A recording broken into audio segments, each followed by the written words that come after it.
name is Eric Kimondo, and I'm in studio, excited with my friend Mr. Simon Kamau from Otipro Limited, and he's here to talk to us about today the state of employment in Kenya. Wow, this is a discussion, and it is urgent more than ever.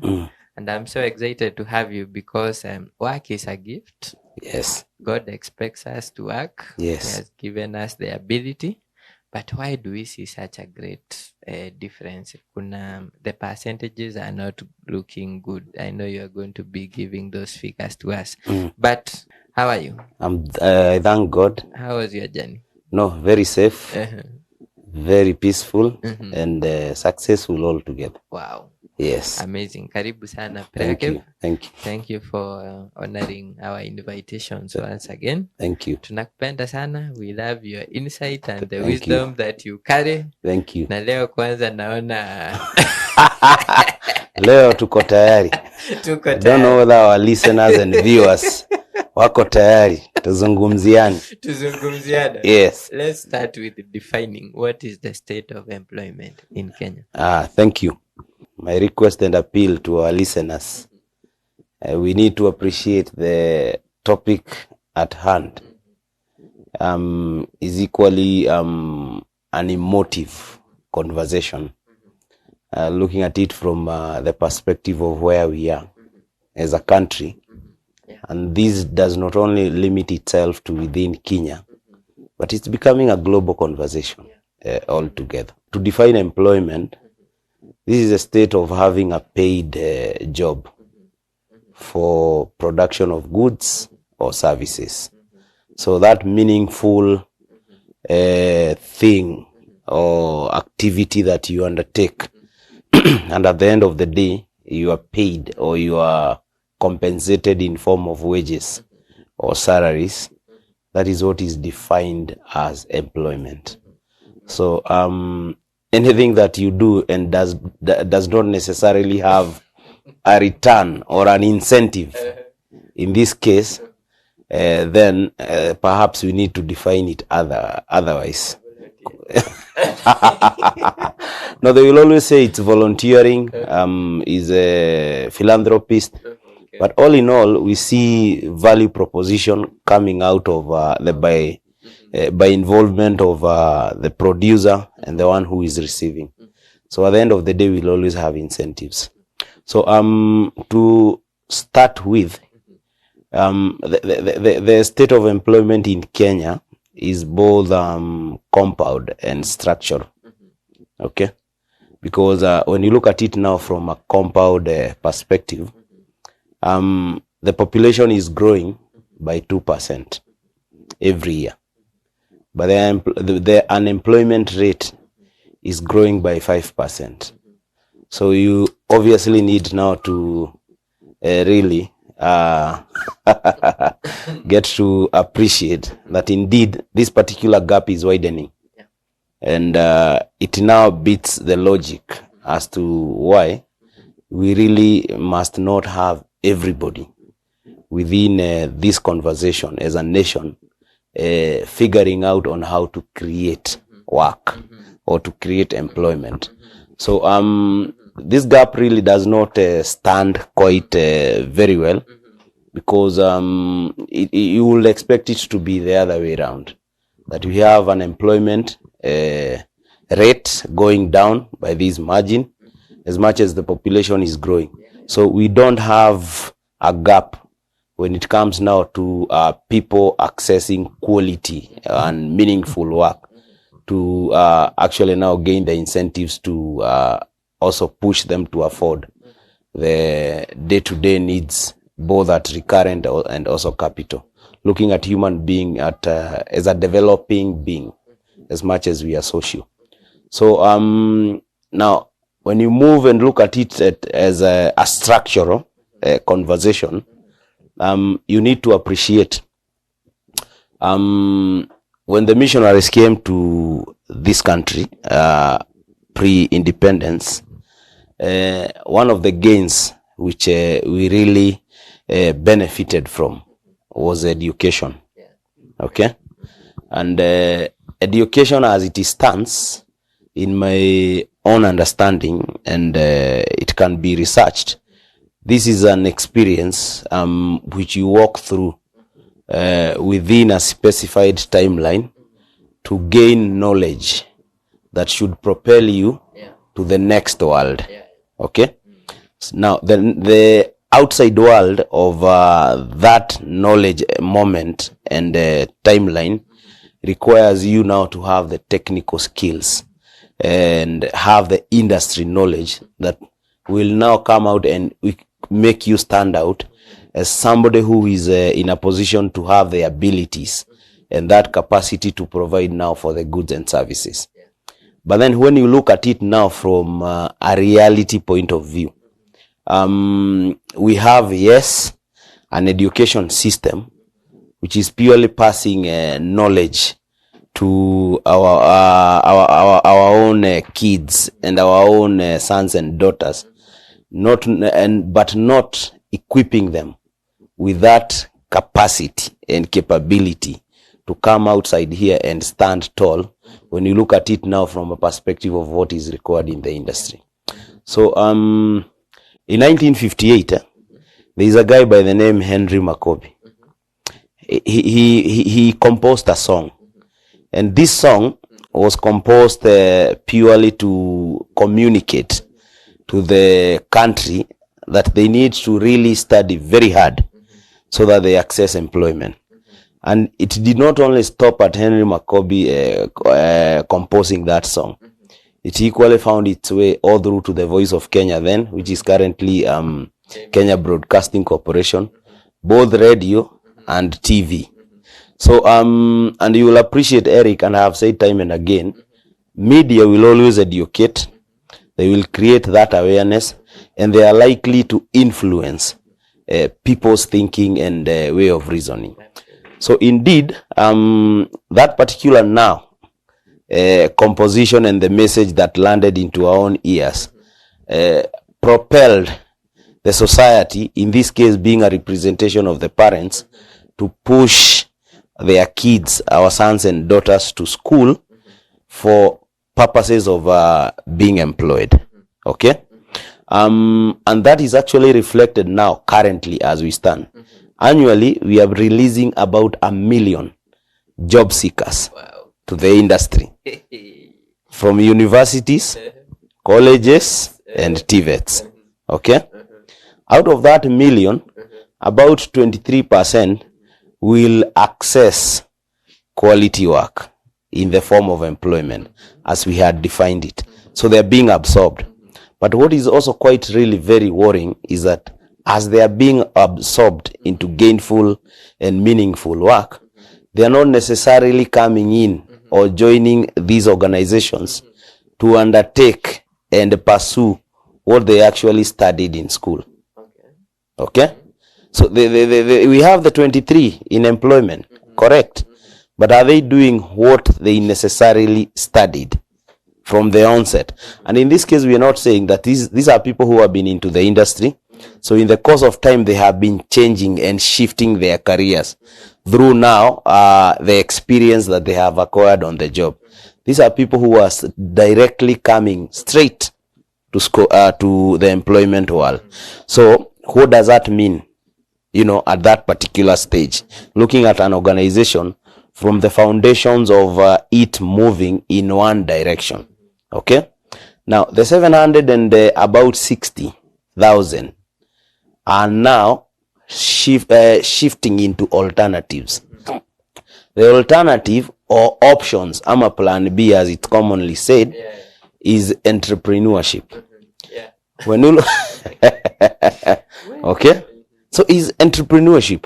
So when you look at entrepreneurship, actually, entrepreneurship, Eric, is not an option. It's not an event. It's not a plan B. This is the end, and this is what justifies the mean. So so if you look at now that number of about 760, and you go back to the World Bank, International Labour Organization, etc., 54% of these 760 who came out and went into this plan B, their own enterprises that they have started, they actually do not even get to see their first anniversary, or they don't enjoy their first birthday. Okay? So you already have a 54% already who have fallen and crashed year one. But why is it that they are falling and they are crashing? Registering a company nowadays, Eric, has been made very easy and very fast. You only need to think of a name, get into the e-citizen, embark on that particular process, and within no time, 2 to 3 days, you have the feedback. So the process equally has been made quite easy, so long as you can follow through that particular process. But then the biggest question, Eric, will be, as much as we are allowing all these hundreds of thousands to register their own companies, when it comes now to that they want to pursue, okay, as a country now and as a society, what foundations have we put in place to ensure that as I move to register a company, indeed this is not an option, but it's pure entrepreneurship which justifies the means? Okay, so we missed the point when we failed as training institutions, being colleges, universities, and TVETs, to produce employees that are ready to be consumed to the market. Naturally, going back now to our own curriculum and the quality of education that we are training these graduates. Okay, so we went again further and unlocked and made it quite easy to register a company and to register a business without necessarily observing principles such as incubation, where you have a program well defined that indeed if you are to figure out of starting a business within this industry or sector, at the minimum basics, this is what is expected of you. Okay, so that itself moves or shifts us into legislation. Okay, and this is where the government comes in. So really, so when you look at it now as a structural, the interpretation here is we have missed quite a number of basics, right from our training institutions all through to government policies. And when you come now to the society, and the other day I told you here, the only time you have to recover your kid is 0 to 13 years. Okay, when it goes beyond that, you really have no option. So what is it that is happening at society level? The fact that you're in media, you want your daughter or son to also come in and take over your own craft. Okay, but literally your daughter or son could have a passion for agriculture, but then we end up now constraining and asserting a lot of pressure and duress that they really have to take after us. But then, is it in them? No, it is not. So what are we doing? They will go through the education system, an education system and a training system which does not necessarily practically mechanize and equip them with that hands-on skills or craft to come out and provide for a good or service. Okay, then as a parent, you also came in and had your way. So what happens to that particular generation? You understand? Now let us go back to our training institution once again. A lecturer or a tutor comes in to facilitate for business classes or entrepreneurship classes.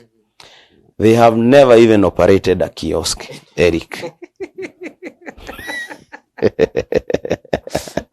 They have never even operated a kiosk. And these are the people who are now coming in to mainstream our own daughters and sons and even ourselves into business. Okay? So the world as it stands today has room for knowledge. I agree. But what is required is that demonstration of craft, that demonstration of your abilities to come in and deliver what the market requires. And what the market requires is that the market or the world is telling you, we have a problem in agriculture, in manufacturing, in value add. What solutions do you have? That solution can only be founded when you do a hybrid of that knowledge through that education system you went through, and that learning that has been integrated on you on the job. Okay? So if you are to define now the state of employment, two perspectives will come out. We have the white collar and the blue collar. Okay? Interestingly, this economy as a nation is 83% driven by the informal sector. And they are within the space of agriculture, which contributes about 33%. Okay? In GDP. Then you go into manufacturing, wholesale and retail, which is purely now processing and value addition. That's about 83%. If you look at it now in terms of contribution. But then what we are releasing and where we have invested our own energy and focus is on the country releasing 17% with all efforts integrated to focus on that 17 at the expense of 83. What do I mean, Eric? The person who fixes your car, that mechanic, has mastered that craft. He will competently fix your car end to end. Okay? This particular mechanic, whenever we have kids who are out of high school and they will want to extend their own career within the same space, that is where the society lands in terms of their kids and daughters being trained. Okay? But now, looking at it from a perspective of incubating those fleet technicians that are coming from various TVETs, from various colleges, etc., etc. What is it that happens? Would rather go and pick that multinational company, dump our sons and daughters in there, okay? Because it's an office, it's organized. Big names. And not really figure out that guy who has mastered his craft, who fixes your car. So as a nation or at government level, really the policy needs to change. And we seriously need now to move, because I have demonstrated 3 scenarios. A lecturer who trains you on entrepreneurship or business, but they do not even own a kiosk. They don't even understand what they are doing. Number 2, we have made the process of registration of companies so quick and fast and easy, but we are not necessarily addressing the incubation that is relevant to these people who are coming out into employment. In previous sessions here, we have discussed about marketing, and you look at it from a perspective of business development, strategy, you sitting and thinking through the process of what exactly you want. So you wake up one day and you want to register a business. You proceed to register that particular business because you really had not figured out and you do not have a structured approach as to what exactly you really need to do and how you need to do it. Then you find yourself 1 year, you cannot even remember you had registered a company. But progressively, the government is on you because you need to file your returns, you know. So the pain gradually again increases.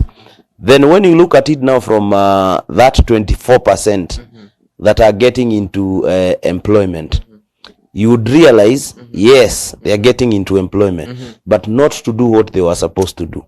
That's number 2. They did not even get an opportunity to go through a management trainee or internship And this is not an internship where you come in, sit on an office desk, do some filing, you know,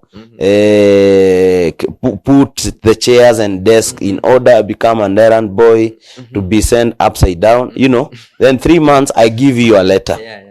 We are talking of hands-on, on the job training, where these people immediately after graduation, be it vocational colleges or universities, they are put into a plan that is monitored and evaluated in terms of quality and in terms of standards as to what exact impact at capability level or at expertise level are we passing to these graduates before they now come in and join this 17% space in the formal sector.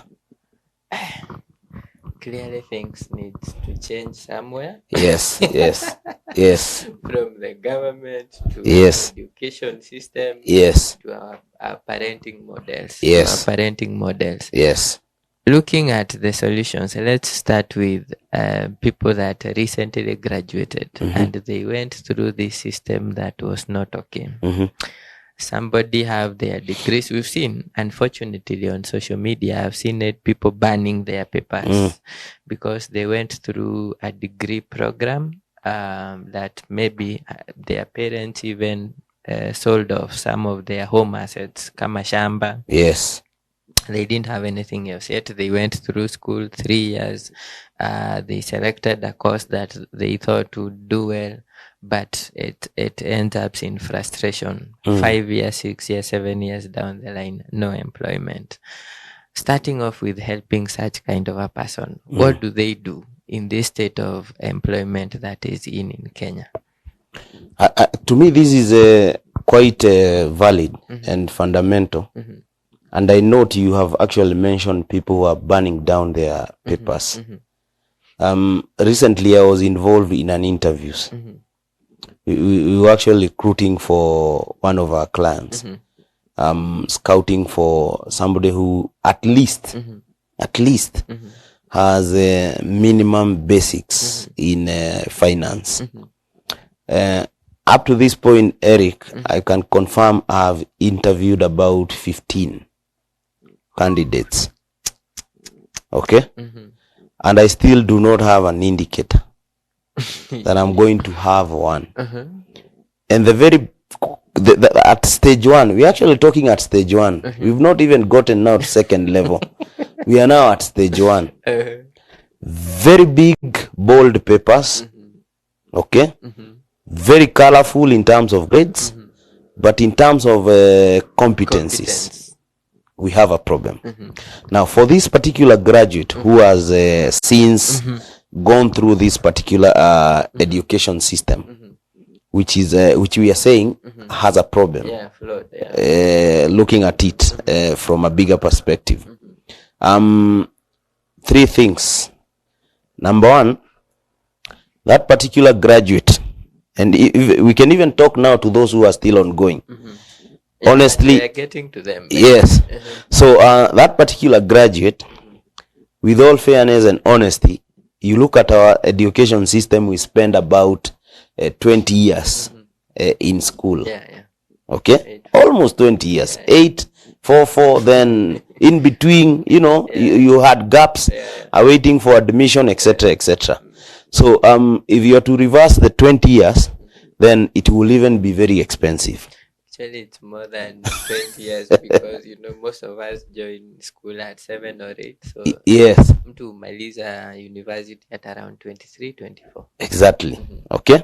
So, one of the biggest problem we are having with the generation of today is when you look at industries or sectors that I had earlier mentioned, as much as they are the biggest contributor of to the GDP, but they have been left unattended. Agriculture. So a majority of us who are graduating, we are purely aiming at that white collar space, which is only 17%.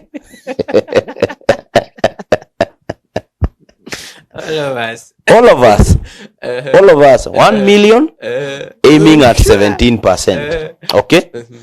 Honestly speaking, We need a mental shift.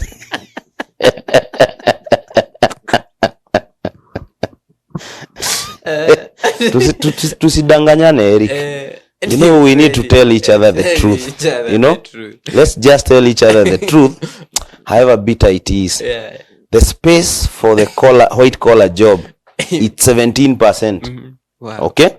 Wow. When you look at that 17%, for example, Eric, when you look at this country in terms of that labor market space, at any given time, I wish the government had data to tell us how many advocates and how many lawyers do we require in this country. How many do we have? Okay? So that if you're an advocate, you also get to have that know-how and information as to where you sit in the space you're occupying in, other than you living on a false hope that really pushes your integrity and ethics south. So we need to really be very honest with ourselves and accept that indeed we have since walked through that phase of life and we have since graduated. But when we look at our own self in terms of abilities and options before us, the reason why you go through that education and training system, and this is why once again, as much as we are saying the curriculum needs to change, if you think broadly, it's right, because you only go through that education system not to be employed, but to gain on knowledge that will facilitate you to come outside here and also make use of that learning or craft to create opportunities and to also to also come out and give a platform for others to come in and serve. So for those who have really graduated within the informal sector, which is 83%, hiyo Eric haijagi. It's like a train. Don't know whether you've used a train. The trains will always have people seated and standing, and nobody will ever be told in a train uingi unless masaa imeisha. So we also need to come back and really ask ourselves, within this blue color space, as much as we have the skills, as much as we have the knowledge to occupy the white color, what opportunity stands along for us in the blue collar job? Wow. You know, that's number one. Number two, we also need to appreciate there is a hybrid between that knowledge you acquired in school and the real life skills. So the training and the internship that is required on you so as to now to master and get to appreciate what the entrepreneurship life is all about, really you have to put up that patience and that willingness to be walked through by people who have been ahead of us within those spaces. Number three, you must be self-aware. If you honestly are not aware of your own self, then what is it that you are? You know, how will we come out and define Eric if Eric himself cannot sit here and tell us, when I figure out whom I am, this is what I feel I can develop skill set, I can develop abilities, I can build around I can build around that capability to come in and drive me within this particular space. The average of all is the mindset. Wow. Because your mindset, Eric, is what will drive you to shift your mind. Wow. Okay? When you shift your mind, you are now adopting or even acquiring attitudes that are positive towards that particular situation. And when you have now that right attitude, it becomes your own latitude. You're in a position to fly and take off. It doesn't matter how the weather looks like. It's cloudy, sunny, you're all good to go. Yeah. So as far as that graduate who is listening to us is concerned, kindly, please. don't just sit and wait, because God has given you that ability to walk through that knowledge experience in school. Can you come out now and appreciate that there is a room and space for all of us within the foundations I've just talked about? Yes. That's a good answer. Mental shift. Yes. There needs to be one, because the foundations were wrong. Yes. Don't remain rooted in that. Yes. That's a good one. I hope the people, if you're there, you graduated, you're listening to this conversation, self-awareness. Start now by looking things rationally and being truthful, and honest, even to yourself.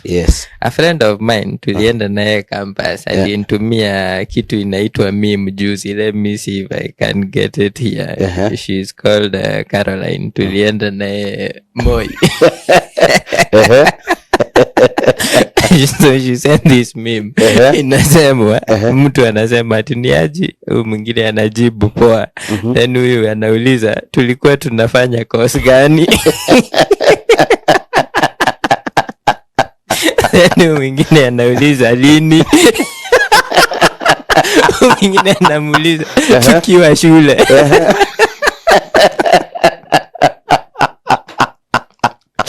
They are even forgetting they went to school. Tulikuwa tunafanya course gani? Lini? Tukiwa shule. Sasa.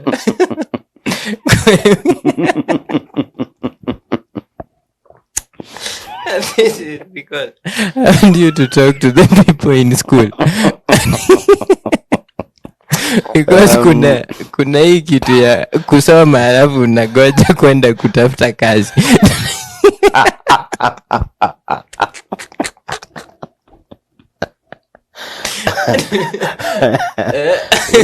you know Eric, if you go to Singapore or China, that kid as young as 0 to 13 years, they're the ones who are coming up with these devices.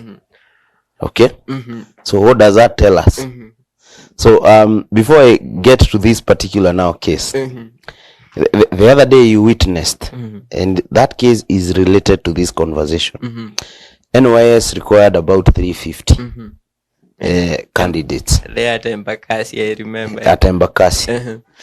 We had 7,000. Oh my God. Okay? And the conversation we've just had on phase 1, touching on those who have graduated, Eric, do you know there is the 99% of the people who turned out for that particular exercise knew that they are not eligible. Yet they came. Yet they left their houses, okay, spend money along the way, okay, and decided to go and participate in that particular exercise, only to go back home twice beaten. So okay, sad. It's very unfortunate. Okay, now coming back here and aligning the same discussion. Every time we have had recruitments in these recreative jobs, it is not the first time or second time that you've had parents have actually had to dispose properties to give kickbacks for their kids, sons and daughters to be absorbed in these particular white collar jobs. Okay, because they're within the government. It's referred to as secure. You have made it in life, etc., etc. They go to as much as coughing about even $1 million, $500,000. Okay, but if you look at that particular money that has been spent for trial and error, because some have been duped, and we have seen people jailed in court because of conning innocent Kenyans. So if you can cough $500,000, Eric, or 1 million to bribe for a job that you're not even certain will go through, what if that particular 500,000 or 1 million was well thought of and planned for as capital. Wow. For that particular kid, that daughter or son of ours, to start an initiative or a business that consistently through mentorship and incubation grow to also provide meaningful opportunities for those who are also coming out of school. Now, for this particular case, when you and it's common practice with the current state of employment that we have in Kenya. This meme is not strange, but it's actually a true reflection of what is happening in this country. Okay? And I have told you, we as a society are the first contributors of having our own sons and daughters go through such experience. Why? We want our own kids and daughters to be like ourselves, if not ourselves, uncles, sisters, brothers, relatives, very big people in the society. Okay? So we do not have that moment or that conversation with our own sons and daughters to walk them through a career awareness and career assistance program. In that, you sit with this person, we walk them through a self-aware process. Once they are self-aware, you sit and make up and try and see a prototype of what they will become in life as they advance towards independence in terms of age and also in life. But what we do, we just allow the system to flow. Laissez-faire. Wacha ijipeleke tu. You had a B, I think you can do IT. Go and do that IT. But when you come back to Eric seriously was not interested in IT. No, he was not. He was interested in, let's say, engineering. He was interested in agriculture. But the moment Eric mentions agriculture, the parent will whip him very bad. And the society will mock him. Because hii ni kazi ya watu hawajasoma. In quotes. In quotes. So, we need to eliminate that syndrome. We need to really work against that syndrome where we come in and stereotype and indoctrinate our own sons and daughters that this particular space only belongs to those who never went to school. But when you look at it now from, for example, the America, there are areas which are purely agriculture. And the people who are driving agriculture, these are professors. These are lecturers. So this particular person who really cannot even recall what they studied in school, as much as we are blaming the society, and we are blaming the government, we can also ask them, there is no about turn here. Honestly, they have to remember what they really studied, as much as it's not an option, and see to it that minimum, as much as it was never me. How can I create and develop passion to really see to it that I'm making use of that knowledge that I acquired in school? So it's never too late, but indeed, I will urge each one of them not to be moved by the crowd or motion. Every time you look at human beings, we are only a group or a crowd when we are past one. But when you now retreat at your own sitting, when you now retreat and have a monologue conversation with yourself, then you realize you really have a responsibility towards your own self, and you must be accountable at the end of the day. So let's really not come out like we've lost hope, as much as we were never, nobody held our hands all through to getting to this point. But ask ourselves, the fact that we are here, what is it that we need to do?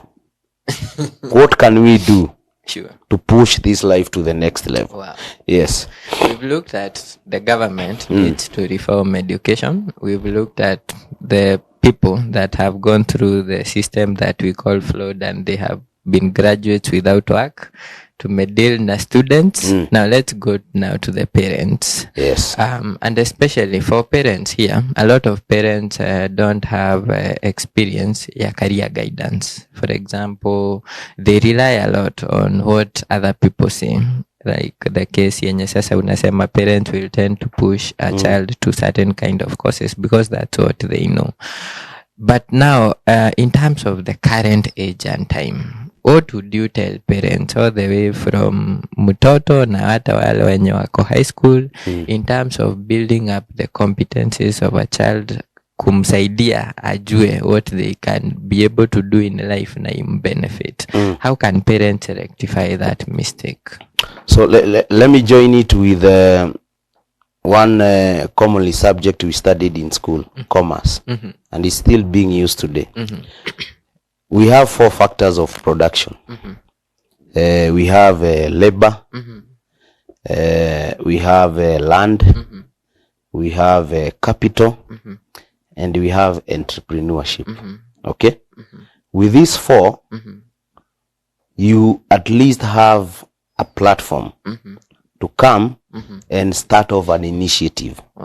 Okay. Normally, as what we are discussing right here is that yes, we have in excess labor. Okay, as it stands. We've also looked at entrepreneurship, which has been made an option and plan B, not as the end that justifies the means. Okay, so we now have capital and land. Okay, now when you look at capital, and this is what now touches the society, the private sectors, and the government. When you look at the current economy in terms of inflation, everything has gone aloof. When you look at the interest rates on lending, again we understand what exactly is happening. As late as this week, there is a report. Kenyans have breached loan repayment by about 600 billion. They are unable to pay. We read it here on the show the other day. Yes. In the news. Yes. They are unable to service their loans. Okay? But then you ask yourself, at what point is it that they were unable to service their own loans? It takes you back to that 54% of about 800,000 who started over business, and by year 1 they were all dead. Okay, you'll assume these people had borrowed. The company has died. They are no longer in a position to repay their money. So this conversation goes back to the incubation that we were talking about. Yes, we'll have 1,000,001. This country, Eric, has 7.4 million MSMEs. Wow. Okay, out of that 7.4, 132,000 are located within Nairobi. That is about 14%. Okay, we have 47 counties. One county is taking 14%. So what happens to Garissa? What happens to Lamu? What happens to Coast? Etc. Etc. Okay, so looking at it now from a perspective of the 4 stakeholders I mentioned, unless we decentralize and we devolution employment creation by way of focusing on the specific value chains that we draw from all the 47 counties, this conversation will even get sticky and murky. And what do I mean by value chain? If you look at, for example, where I come from, Kajiado, we are known in livestock farming. So we can be very big in meat production, in meat processing, repackaging, the value addition, which gives a GDP of about 28%. The value addition in itself from the 4 sectors that we had discussed about.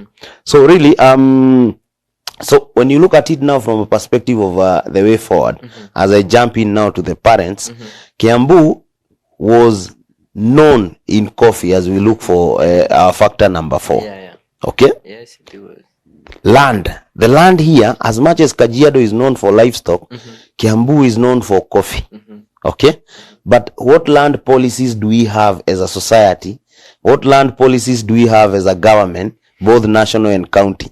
Because today you wake up, you subdivide land for 50 by 100, 10 pieces, sell all of it.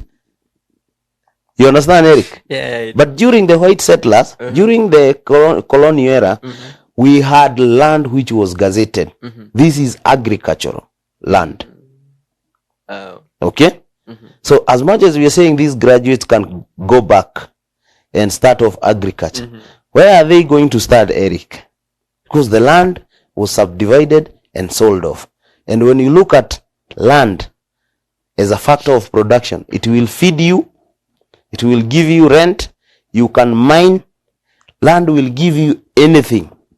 You can even dig wells, boreholes, it will give you everything as a factor of production. So as much as you have capital, land will come in and give you anything that you want. Wow. So when you look at it now from where you had picked, what is it that the parents can do? We have a responsibility as parents, because God commanded us to always see ourselves from first, second, third, fourth generation.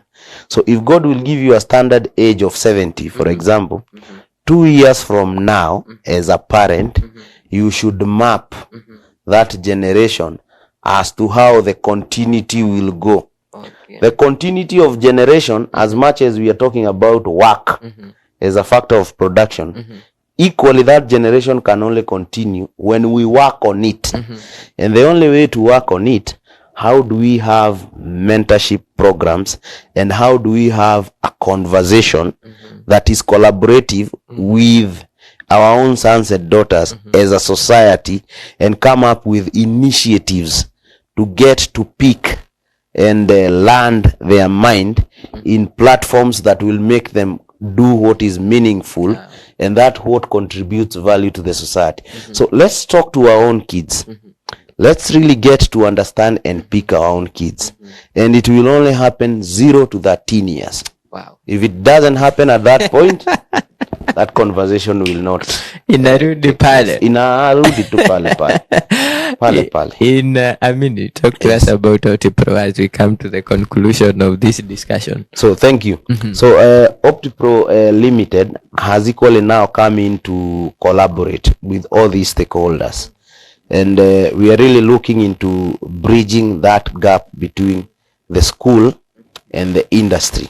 And one of the initiatives we are having is when we pick, be it working and be it ongoing students, and put them in a perspective of mind to get to discover themselves. Once they discover themselves, we design what they are supposed to be. And after designing what their future is likely to look like, we develop a personal development program specifically tied to that individual, looking at them in terms of productivity and them living to their dream and their aspirations in life. So we make you purposeful by pursuing you to understand what is it that you should become. This applies to working, non-working, and founders. Amazing. Yes. Namba ya simu 0725 090 430. Again 0725 090 430. Na OptiPro Limited wanapatikana kwenye mitandao ya kijamii ya Facebook na pia kwenye tovuti ya otipro.co.ke. Yes. Amazing. Yes. Thank you so much. Karibu sana. Nashukuru sana. Karibu Because sana, of that we picked a lot. If you are a graduate right there, you went through an education system na unaona kama haiku benefit, Simon has said it, do not despair, do not give up. What you need is a mind shift. Just a mind shift. Yes. Just think about it in a different kind of way. Na hiyo masomo ulisoma itaanza kukusaidia. Yes. And as we continue, Mungu atatusaidia all through. Everything is going to be all right, even as a nation. Thank you so much. Na tunashukuru. Our special appreciation goes to God. We thank God because of His goodness upon our lives, His divine plan supply. Mungu amekuwa mwema sana ndani ya maisha yetu na tunashukuru. We thank God, we thank God. A special appreciation also goes to Bishop Dr. Thomas Muthe and Reverend Phyllis Muthe. Thank you for your love, thank you for your support, thank you for your prayers. Tunashukuru sana. And to you, our viewer, we love you, we appreciate you, and we pray for you every day. I want to thank the people producing the Uchao Break Show. We have Mr. Peter Maura, Sheila Huro, and Doreen Mwende. Mungu abariki sana, together with the entire Prayer Cave TV staff.